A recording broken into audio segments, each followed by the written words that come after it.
Good evening, fans. Tim Kitzrow here, the voice of NBA Jam, and you're listening to the Game Dev Breakdown Podcast, brought to you by CodeWritePlay.com. Whoa, boom shakalaka! My mom gave birth in 1985. I was bluer than a Pac-Man ghost, barely alive. In the Cold War, my only blanket was Tetris. I played Rampart with Reagan, rampaged the world for breakfast. The laundromat was my sanctuary, that arcade was my church. I thought I was Rastan, so for Rosen, thank you for coming on the call. Why don't you introduce yourself for listeners not familiar with you, and we'll go from there.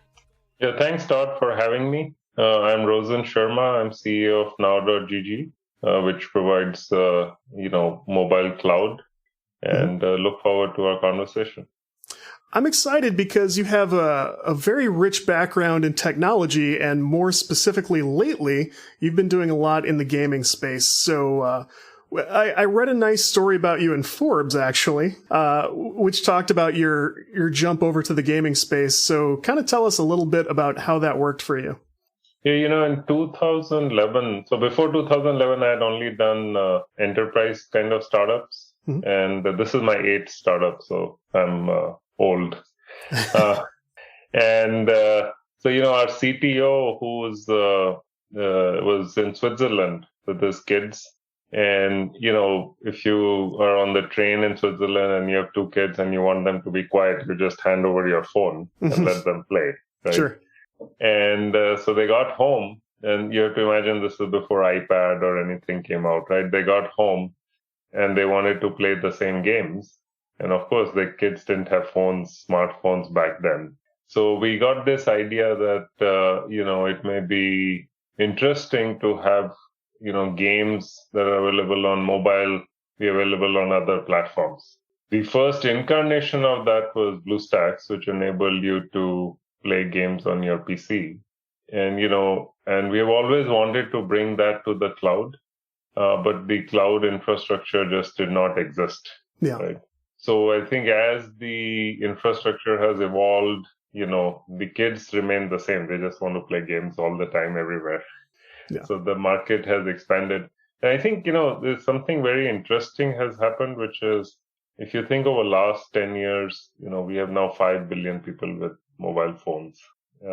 So we are seeing, it's a big shift. I think it's just natural that all the content that's on the phones comes to the cloud.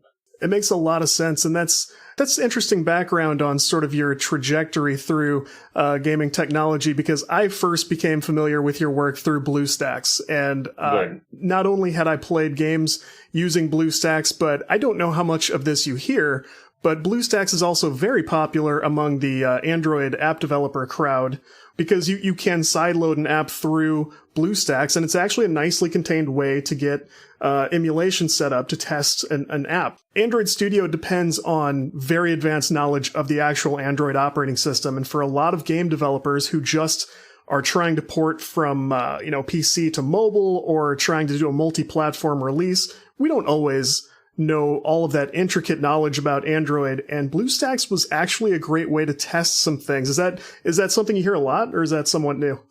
Yeah, I think the usage is pretty wide.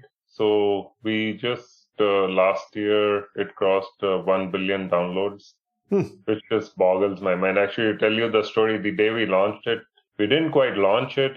Some gentleman knocked on our door, and the gentleman turned out to be Tim Bajarin from Creative Strategies. He had an office next door. He walked by, "Are you the same guy that Lenovo is asking me about?" And we were like, "We have no idea who you are." So I literally told him no solicitation. Yeah. And so he writes a blog article, and our website goes down, and completely everything crashes because we were like not ready to like advertise or promote. And first day we got 75,000 downloads. We were like, wow, people actually like this stuff, Yeah. And it's grown and grown, and it keeps growing. Like now we get about 250,000 to 300,000 downloads a day. We don't spend much on marketing, it's mostly word of mouth. And so what you are saying actually is a lot of people use it, a lot of streamers use it. Like if you're streaming mobile games, you're using BlueStacks. That's very common use. A lot of the devs use it. And actually the tech is very, very complicated. Like if you think about it, it's a full virtualization stack built as a downloadable product. It's really complicated tech. And, the use case, because the users want it, you saw Apple now, offers that you can play iOS apps on Mac. And, we are seeing Microsoft announce that, they are going to bring Android apps, but of course, then they announce they can't bring them because it's not that easy. Yeah. The tech is really, really hard. So for us, so that's the use case, you start on the PC, and then the natural thing is, you want the cloud after that, because it's just so much easier for everybody to use the cloud. So I think that was a natural evolution. And I know there's a ton going on under the hood with BlueStacks. So the fact that you, from my perspective, have simplified it so much is just very telling about how successful you've been at simplifying that process for us. I'm sure it's not always fun on your end, trying to make it accessible for everybody, trying to keep up with the changes in the Android system and the changes in the preferred things. But for streamers, it's great. For people trying to record trailers for apps for the app stores, it's great. There are a lot of really great things. So when I heard BlueStacks, I said, yes, let's have him on. That sounds great to me. Actually, the other complexity is just, if you get 250,000 people downloading, on any given day, there are about 70,000 apps played. And, PCs are not like phones. They are all different, right? You have different motherboards, graphics cards, drivers, versions, this, that, and all over the world, right? So that matrix is so complex. Like, you may have a game which works fine for you and works fine for me, but doesn't work for somebody in Brazil. Right. So how do you even find that and track that? So we actually have a huge AI system in the cloud which tracks all that. It sees, how your game is doing in different regions and countries. And that's the only way you can build a system at that scale. So it's pretty fascinating, like what goes on behind the scenes. So it does seem like very cool work, and I'm so glad that there are people so much smarter than me at figuring those problems out. Because again, from the standpoint of I would like to develop an Android app, that alone, just like you said, it does not work the same on every phone, every device. You'll continuously find out about new problems for new users, and it's really wild. So I'm not surprised there's some AI technology being applied there, and that's something you kind of specialize in, also, right? Yeah, I think it's just become part of who we are these days. Whether you're using Google Photos or you're using BlueStacks or you're using something else, it's always there under the hood, right? So you have applied some AI stuff to sort of the esports tournament world, also, isn't that correct? Yeah, so when we looked at actually the game.tv was kind of born out of BlueStacks, in the sense that we saw lots and lots of communities doing tournaments. And, when we looked at the esport world today, the challenge with the esport world was that, you have these big tournaments. So, big influencers are doing tournaments. But, you look at, like, I just want to do a tournament with my friends or with my, college buddies or things like that. And those are really hard to do. Yeah. Like, everything is manual. You keep an Excel spreadsheet or something like that. And so our goal with game.tv was to enable community tournaments, like just run by the community, for the community, and just to make those very easy. So how do you make that easy, right? So we had to do a lot of AI to automate the process of doing those tournaments and things like that. And that's been really cool. Like game.tv, I think just crossed 5 million downloads in the Google Play Store. And I think we're doing anywhere from 1,000 to 3,000 tournaments a day. And, they're happening all over the place. We don't do them. People do them. They just use the platform. So it's very rewarding in that sense that, to see the adoption. And I really think, like, you can't have the NFL without having people playing, at home or in their school. You cannot have, baseball without the minor leagues. You need that whole infrastructure of the pyramid. And I think to do that, you have to bring the cost of, operating and doing these tournaments lower. And you have to make it brain dead easy for people to enjoy this stuff. So I've read some interesting things about Game.tv in terms of what it aims to do, because it makes sense that with mobile being such a wide reach, it makes console and PC sort of pale in comparison. So when you really think about the highest potential of esports, it does seem like it's out there in the mobile space, and with people who want to do it a little more casually, but be competitive and have the fun tournaments and everything. So is that the ultimate goal, to sort of put it in the hands of whoever would like to have it and sort of make that minor league kind of decentralized in a way? Yeah, I think it's hard in the US to relate to it because US tends to be PC and console centric. Mm-hmm. But, vast majorities of people, the only gaming they know is mobile, right? And people are competitive. Yeah. So I think you are beginning to see mobile esports kind of emerge. It's not so much dominant in the US like US. You look at the top Twitch channels. They are mostly shooters, and you have CSGO, Dota, and League of Legends, Overwatch. And, but when you go to the West, it's Honor of Kings.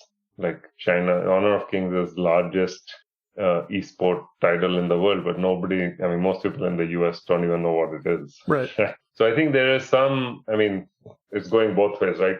There's more console and PC in that direction. There's more mobile in our direction. But yeah, I think the fundamental premise is that the mobile market is now 3 times bigger than, or at least double than PC and console combined.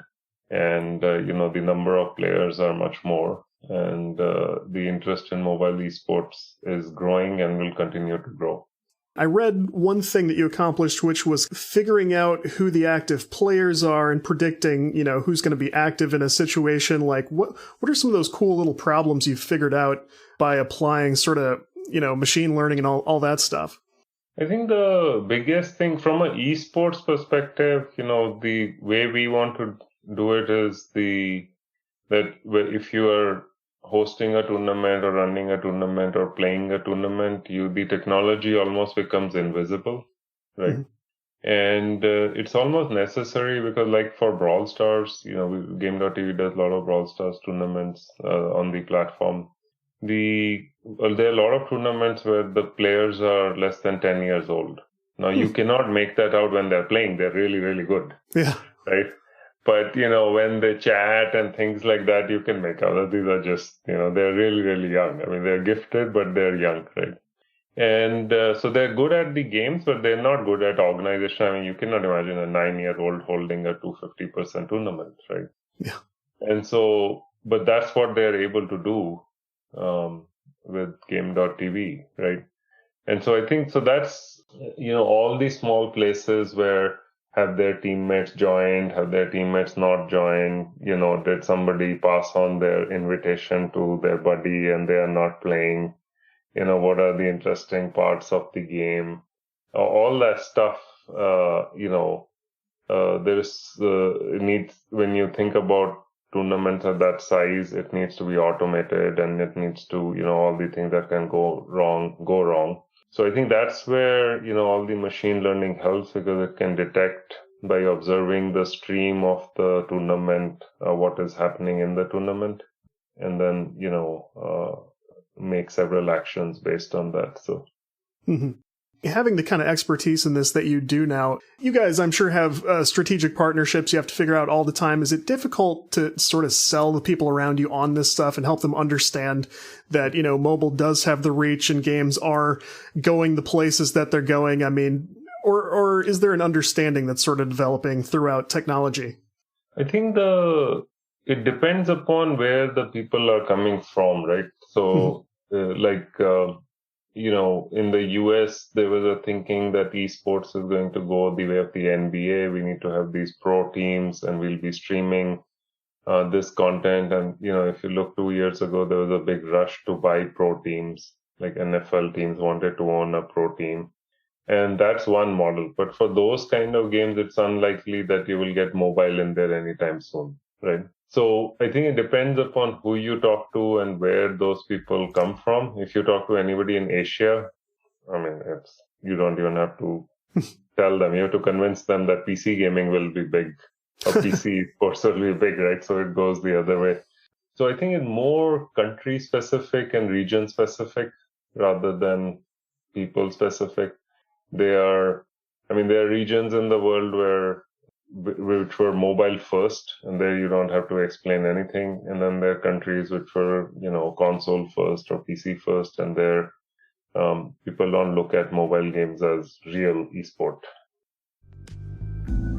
Let's talk about our sponsor, App Figures. App Figures is all about giving game makers the tools they need to get more downloads and revenue. You may know them for analytics and App Store optimization. Now, App Figures can help you track competitors from downloads and dollar amounts to audience demographics and even which SDKs they use. Their competitor intelligence gives you great context. If a competitor adds a new feature or gets mentioned in the news, App Figures can tell you if that brought in more downloads. If you have an idea for a new app or a game, App Figures can tell you how big the market is and how much money it could make you. That is just scratching the surface. Whether you're growing your app or building a new one, App Figures has the tools you need to reduce risk and get more downloads. You don't need a huge budget or a data science degree. App Figures has made it affordable and simple. They provide the tools and they can guide you step by step through gaining more visibility with ASO and increasing your revenue by learning from your competitors. Head to appfigures.com/on/GameDevBreakdown to try App Figures for free. If you like it, use our special code GDB3030 to get 30% off for the next 3 months.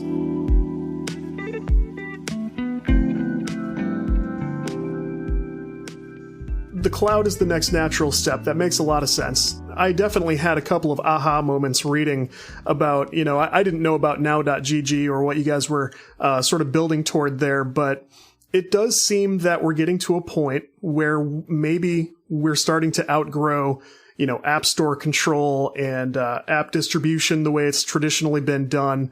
And it seems like now.gg is looking beyond that in a way that I don't know that a lot of people are looking yet. So how does that kind of work? I think my view on this is follow the kids, right? Mm-hmm. So I have 4 daughters and, the oldest one is 19 and the youngest one is 9. And this is how they usually play. They'll go on Discord and they ask your friends, hey, what do you want to play today? Right? And whatever, their conversation ends up being, they end up playing that. So if you think about it, if I put a link in Discord and all you had to do was to click the link and play the game, you would get way more people playing it than if I had to click the link, download, set up something, and then play the game. Mm-hmm. Right? And I think this is something which everybody kind of intuitively gets, right? If you make it as simple as that, 2 things begin to happen. One, you may be very serious into your game. Your friends may not be serious into your game. So it's not, one is that I can play the game easily, but it's more that all my friends can play the same game easily, right? So I can play with all of them because most people tend to, that's how the kids play these days. They just start with Discord. They don't start with the game. Earlier, it used to be you were playing a game and you got onto Discord to do voice chat. Yeah. Right. So it has completely flipped in that sense. Right. So I think that's one of the big things that it enables you to play with your friends much more easily than you could ever before. And I think the second thing that goes along with that is that, you can share. And sharing, I can send a link. I can send a link to you. You can send a link to me. Right. And that's how most people discover what's happening. Mm-hmm. And so to give you an example, so we are adding a developer a week almost, or 2 developers a week who are coming to the cloud. And what we observe is, so they put up a page, which says, okay, here you can play this game. After 10 days, the Google rank of that page goes through the roof. And it's most fascinating. It's not something we expected or thought about or predicted. But what happens is people begin putting backlinks to the page. Oh, yeah. Right? Yeah. And it happens organically, right? So you can almost see that it's spreading through the community, right? And I think that's one of the biggest beauties of it, that it completely changes how games are played and discovered, and it's more in line with what kids today are doing. And so to go back to your App Store question, I think it brings all the mobile content to the web, and the web tends to be more open in general. So I think that will happen eventually. But I think the first step in that direction is that, it fits better with how kids operate these days. Yeah. So from the developer's perspective, for example, one of the developers you mentioned is coming on right now. That looks to them like they're developing their app like normal. They're hosting it in the cloud with you. From the player's perspective, they play from a browser page on their phone, like it just opens up in the browser. Is that right? You can play a PC, Chrome, a Chromebook, phone, iOS, Android, wherever you want to play. Yeah. So they're kind of getting that same experience, whatever device they're able to do it. And from there, it looked like you had your own analytics they can look over and, payment processing that can be incorporated, stuff like that. So you're really sort of skipping the App Store trouble, but it's also creating a situation where everybody can, it makes a ton of sense that Google would see it and those links would start to be a big deal and everything. And it's got a much bigger presence that way, it seems like, right? Right. And actually, I think the other thing it does is, like you look at China, right? The interesting thing about China is that in mobile, it happens first in China. And the reason for that is there is no app stores. It's like the Wild West, so you see business models iterate way faster. So, business models come, some survive, some die. But the iteration and the innovation in the business models and what the developers can do happens at a much faster rate, right? Simply because there are less controls. It's not like anybody's. So I think one of the things which happens is because we are beginning to see this in the PC space, but we have not yet seen it in the mobile space because user-generated content in mobile space is so hard, right? I mean, you can't do it on your phone. And, you can't view those things on your phone also if they interact with the live gaming. But once you put it in the cloud, user-generated content just makes sense because you can do all that in the cloud. And then you begin to see, all these innovations of user-generated content with monetization, how the game developers can monetize the game and different assets in the game. So I think a whole new dimension opens up, which is just not possible to do on the mobile ecosystems today. How far along is this? I mean, how long has this been around? Are there apps that are already active this way? I mean, where does it stand right now? Yeah, it's pretty big. So, now.gg we launched as a B2B service. So basically, if you're a game developer, you can use it and put your game up on your website. And we have over 50 game developers who have been using it for over a year, almost 9 months now. The service became live sometime in January. We announced it in March, April timeframe.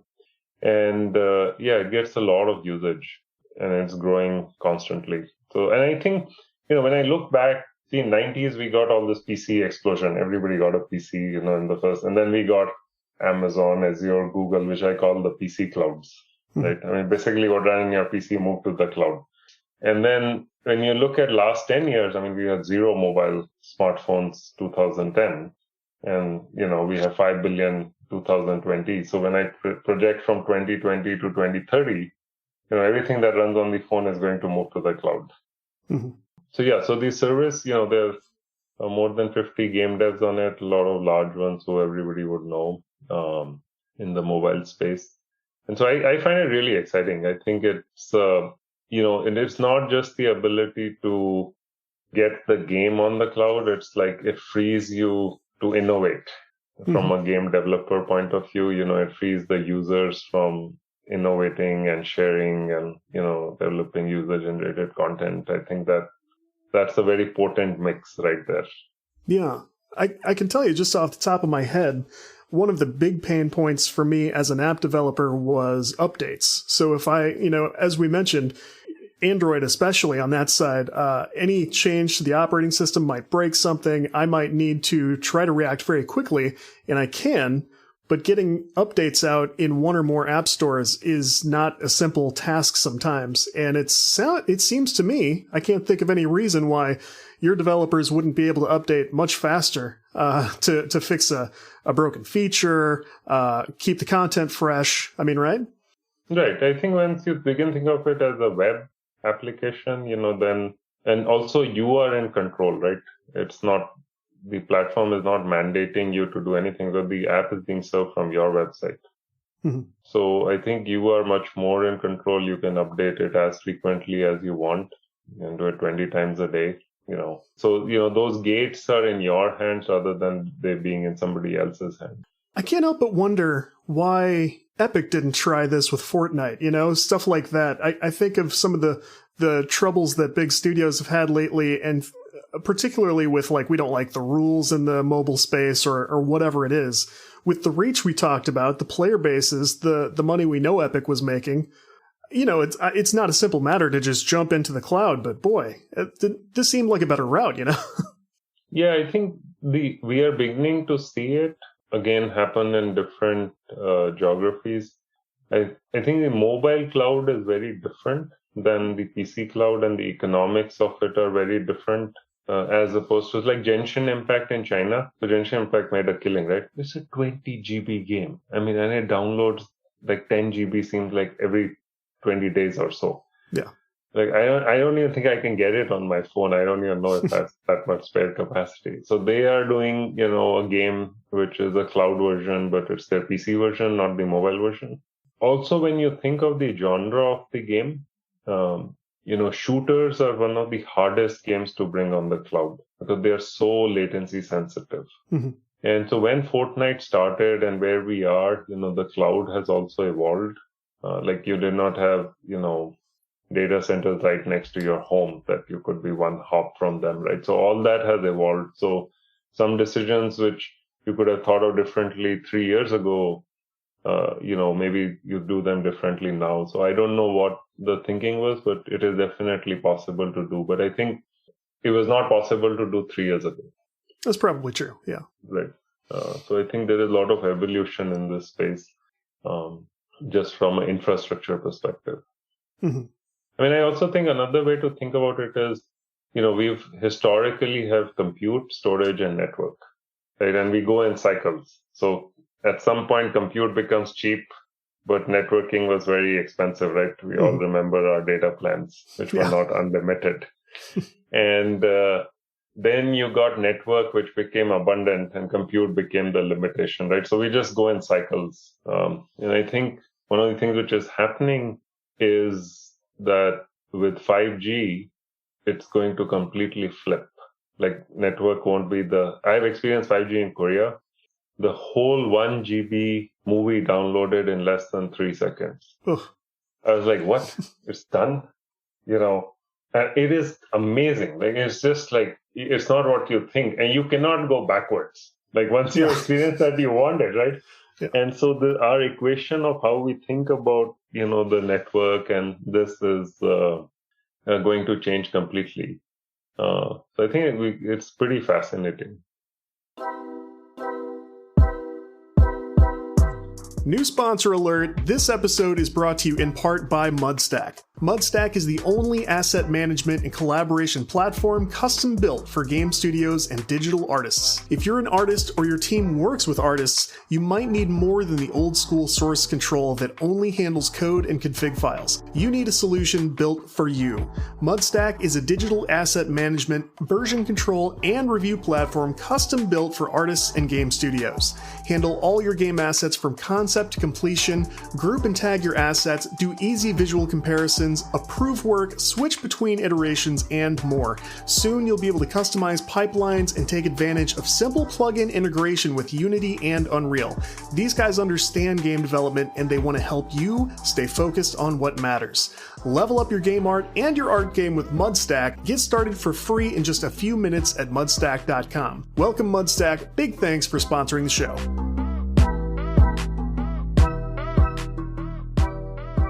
I feel like we're headed toward more and more of this in terms of, I even think I read a bit on the now.gg site that you're kind of looking toward a time when more and more of the phone's content, more of the apps, not just games, but more of everything is sort of delivered this way.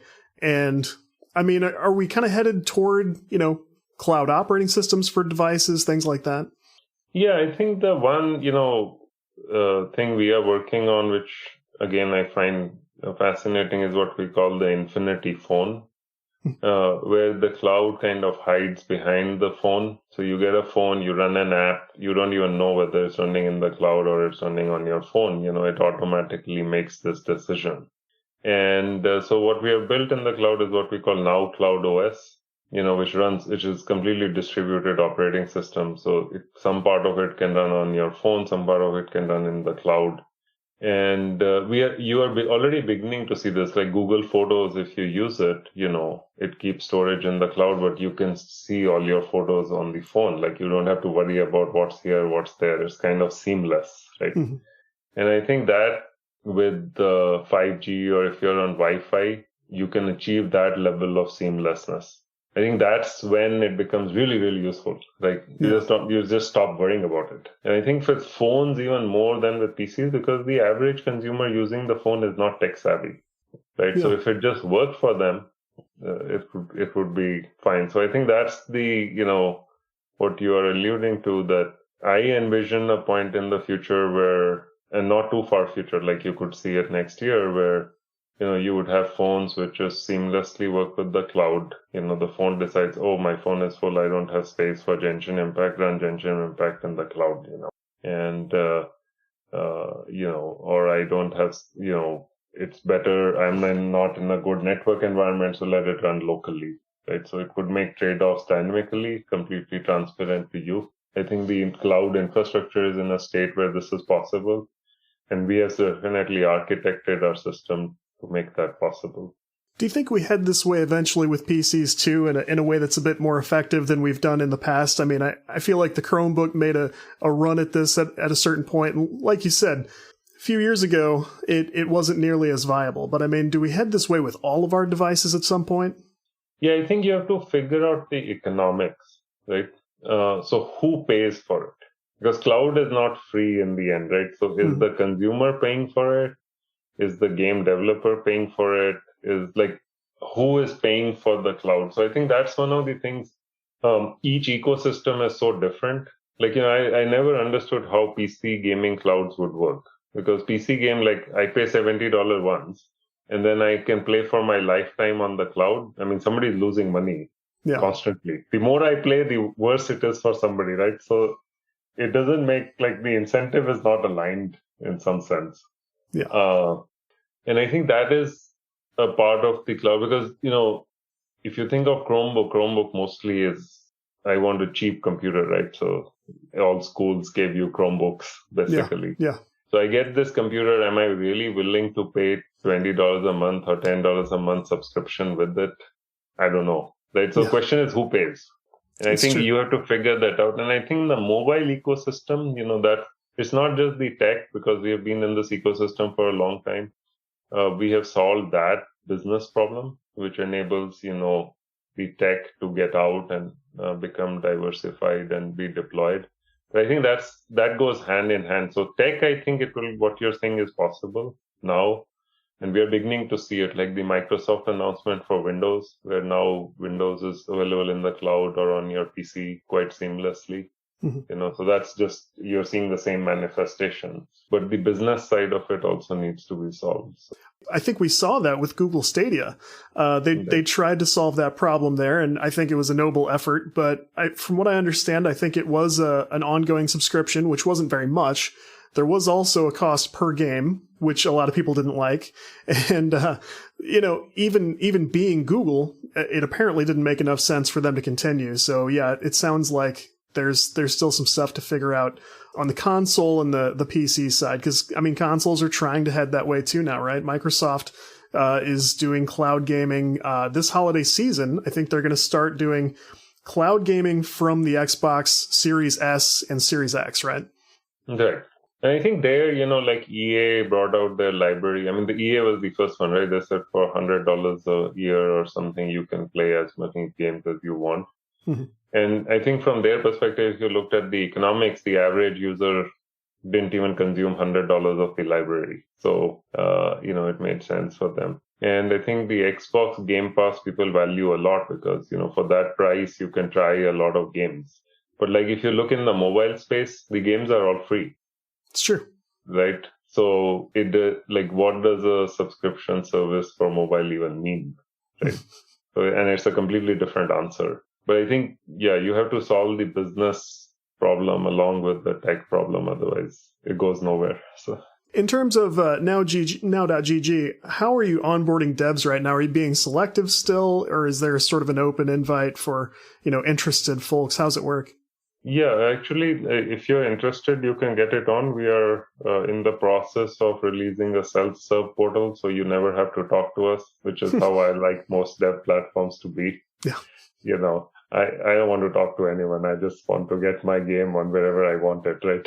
But it's open invite for everyone. Most of the devs coming to us are mostly word of mouth, or people, who have known us over the years and want to bring their games on the cloud. And, the other thing that happens is we have games from most genres now on the cloud, so they can experience their competitors' games and see the quality is good and what the user experience is. And, I can talk as much as I want, but you can play a game for 15 minutes and you know exactly whether you like it or you don't like it. So I think that once, you can experience it, most of the devs get it. Like I asked most of the, game dev CEOs, hey, will you be in the cloud in the next 3 years? They say, oh, yes, of course. And, the ones who are hesitant, I say, can you imagine being in 2012 and saying you're not going to bring your game to mobile? It's exactly the same, question. It's just a different tech cycle. And so it's just question of, the next question of how easy it is, how much work I have to do, and this and that. I say, why don't you try it? Yeah. Is there a learning curve at all to sort of use the platform? Or are there things, developers have to figure out on their end, or is it pretty smooth already? I mean, if you have a game, you can pretty much get it on the cloud within 5 minutes. The rest is optimization. So that's great. So, and that's good for you also, because it sounds like you probably don't have to spend too much time doing that, talking with developers who are going, how do I do this? Right? Right. There are so many advantages. Like, mobile gaming, if you think about it, a lot of developers, if you look at their economics, the cloud changes the economics in their favor in such a big way that is mostly the education that we do here's all the things that are going to happen. Like how should you launch the cloud? Most of the developers are so used to that, I will show so many ads, I will buy so many users, this is my install funnel, I spent so much money, this is what I got in the end. With the cloud, you can think completely differently. You're like, no. You think about seeding and feeding, right? Seed your social media, like seed the Reddits and the Discord of the world, and feed it and let it flow. Like this is what it enables. It naturally flows, right? Because this is like the web. So I think that, there is how you think about it and how it affects your business and in a positive way. I think those are more the conversations we have. In terms of just getting your game and app up, I think that's pretty straightforward. Mm-hmm. And because of the way this works, despite having the expertise that you have in the operating systems and devices, it sounds like you don't have to do much work to really keep up with those devices as they change, right? I mean, how often does anything surprise you at this point? Yeah, I think we have a lot of expertise in this area, but that's one of the big advantages of the cloud, right? That you don't have to worry about all those devices out there. I mean, some of the, still, but when you get to downloads, like if you're getting 300,000 downloads a day or, millions of users, you do find stuff which is, where did this come from? It's always that, but the percentage of that is very small. And I mean, BlueStacks is still active for the foreseeable future, right? I mean, it seems like it's doing too well to sort of look too far beyond that. Yeah, I mean, I think they both have their space. If you have good PCs, you want to play on your PC. So I think both. Yeah, I mean, rather than think of them as tech, I think if you think of it from user perspective, the users want to play it on big screen. They are going to play it however they want it, right? If the user want to play with their friends or share the game, they're going to find a way to share the game. So it's true. That's how I think, at least.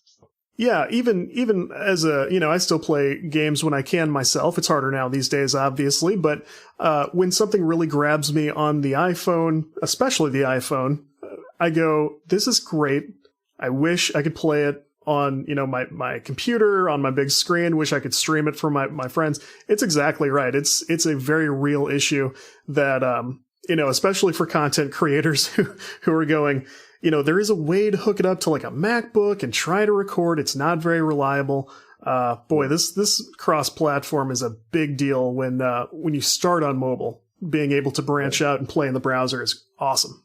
And the way I think about it is, now every user is becoming a content creator. That's where we are headed. Mm-hmm. We saw it kind of with Instagram and Snapchat and, TikTok. And I think it's going to happen in gaming, and it is happening in gaming. So. And I think it's a good thing because we, in the game industry, we have a lot of discussion about, this player base is all guys in their 30s and this group is all, people in this age. The more we get of everybody doing everything, I think the better those environments become. And we have less stories about like, this is a club for, the good old boys. And this is, just a bunch of teenage guys who are going to yell at you during Call of Duty and stuff. The more we get everybody in on everything, I think the better we get. Right? Yeah, I think in the US, because I have daughters, the PUBG versus Fortnite, that was the difference. The Fortnite was truly, it crossed over, right? Mm-hmm. So there were as many of their girlfriends playing Fortnite as there were boys playing Fortnite in their schools, which I thought was very rare because usually girls don't play shooters. Yeah. Vast majority of them, but they were all playing Fortnite. And that did not happen with PUBG, but I think Fortnite has. So we are seeing these games which, jump these traditional boundaries. And to me, what you're saying is very fascinating. And I think so for example, the kind of content. So imagine you could show something on screen when somebody gets a headshot, right? Mm-hmm. Like an overlay. The guys would come up with Arnold Schwarzenegger, I'll be back, right? Yeah. The girls, if you have a girl creator, I'm not saying they don't like Arnold Schwarzenegger, but you get more diversity, right? You get romantic, oh, honey, I died for you. Right? Yeah. So you look at it and say, oh, man, this is so awesome, right? You get so many different ways of thinking into the thing. So I think that's pretty amazing. And it solves the other problem, which is, not enough inclusivity in game development, which is something we do talk about around here pretty frequently is, the more representation from all walks of life, all over the world, the more people we get in on the creation of the actual gaming content, the better. It's a self-correcting system once we get enough people in on it, bringing their experience and their preferences into the creation of that content, then the players are going to find what they want too, because they're the same people, I'll tell you a funny story. This is from very early in the internet era. There was this company that was, on the board of, and they were supposed to design a place where women talked about products. And, they're not getting any traction, and the board didn't know what to do, and CEO was a nice guy, but he's struggling. So one day we're having this board meeting, and there's a coffee break, and people walk out. And, after the coffee break, we all come back together, and one of the board members makes an observation. It struck me that we are designing a product for women to chat, but there are no women in the development team. Yeah. And so they went out and actively changed that, and the product just took off.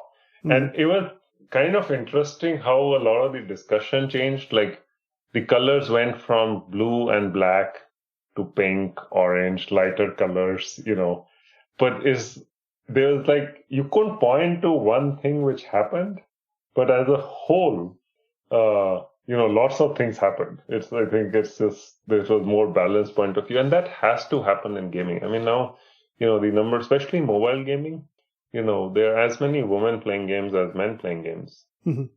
Right. So, and, from all over the world. So this inclusivity actually helps the game developer. At least you need that thought to have equal weight on the table. So it sort of takes care of itself when we stop trying to think like the people we would like playing the things and bringing them into the room and bringing them to the table. So makes perfect sense to me. I'm excited about more cloud hosting for this kind of content and seeing what developers are able to do with it. I think that's going to be great. So as we sort of bring things home, let people know where they can go to check all this stuff out, point them any direction you see fit. Yeah, I can't remember long names, so we chose now.gg. It's just 5 letters, so it's easy. And I think if you go there, you can find everything you need. And, from a developer perspective, it's fairly straightforward to get your games on the cloud. And, it's really amazing experience from a user perspective. So very cool stuff. And I look forward to seeing where it goes from here. So thanks a ton for doing this. I would love to check back in with you soon and see how things are going again sometime. No, thank you, Todd.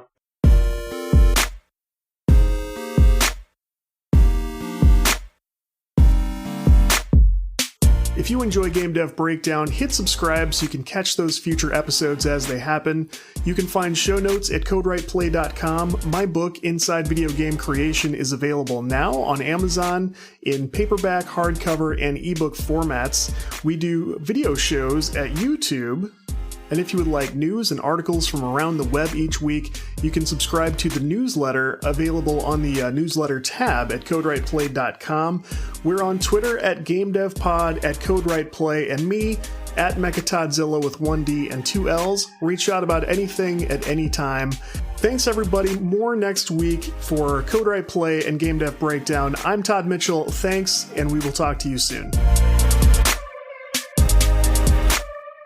Congratulations on your Game Dev Breakdown, whatever that is. Sounds idiotic to me.